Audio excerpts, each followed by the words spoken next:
एक office gate आगे थिबा पानी कुंडरे पशि चारिआड़ को खाली कलबल हो चाहूला जिमी। रास्तार अनेक लोक जीवा आसवा करुले, केते गाड़ी मोटर जाऊला, हेले कोठी से पाउन ता डाडी मम्मी कि दीदी आ भाई को। उफ, एठी प्रबल गरम। से तो घरे एसी रे रोला, सोफा उपरे दामी गदी पड़िथिबा खट उपरे सोउथिला, एसी कार रे बुलुथिला। हेले एठी एमिति काहेकि ताको छाड़ी देई गले? से एमिति की दोष कला तांका पाखरे?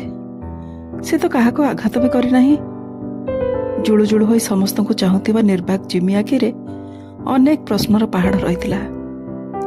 पेटरे भोक, गरम रे छटपट हो जाउथबा देह आ आत्मीय बोली जहांको से धरि नैथिला, सेमानकु खोजी पाउ नथिबार दुख भितरे जेमिति रुंधी हो जाउथला जिमीर आत्मा। किछि दिन हबो एमती बुलुछि से। तार मने पड़ुथिला से मात्र 6 मासर होइथिबा बेले भाई जिद करी ताको घर को आनिथिले।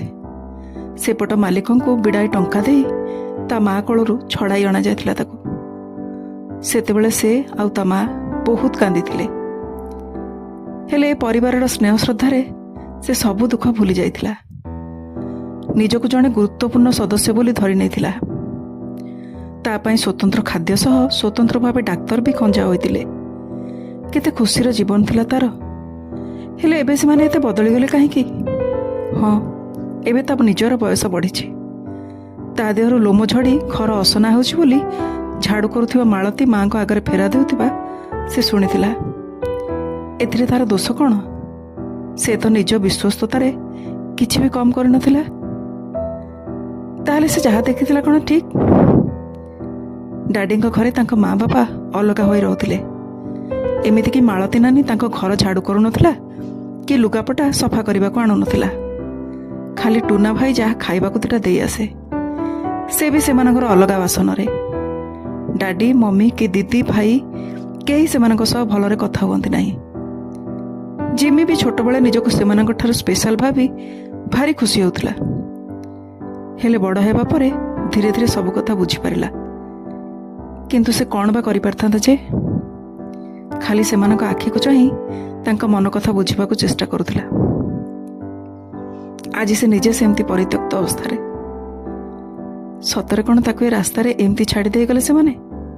आउ केही ताको नबाको आसीबेनी। दूर सहर रे आनी छाड़ी छंती जे से इच्छा कले भी जाई परिबोनी। एबे तार कौन हबो? जिमी आखिर धारा धारा लुह गड़ी आसुथिला। ऑफिस सिक्यूरिटी गार्ड बोधे ता भोक जानी पारिले कि कौन? दयारे दिटा बिस्कुट ता सामना रे रास्ता उपरे पकाई देले। जिमी को आहुरी दुख लागिला। दिने ता खाइबा बासन सफा होई पूरा चिकचिक रहउतिला। हौ छाड़, भोक तो लागुछि ना। जिमी बिस्कुट को भारी संतर्पण रे रास्ता उपर उठाई आनिला।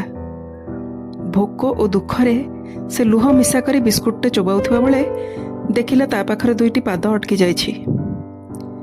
काले किए पिटिबाको आसिथिबे भाबी काकुस्थ होई ऊपर को चाहिला से। ना, आश्वासनर दुईटी आखि ताकू देखुथिले। ये तो पार्क को आसुवा सही जे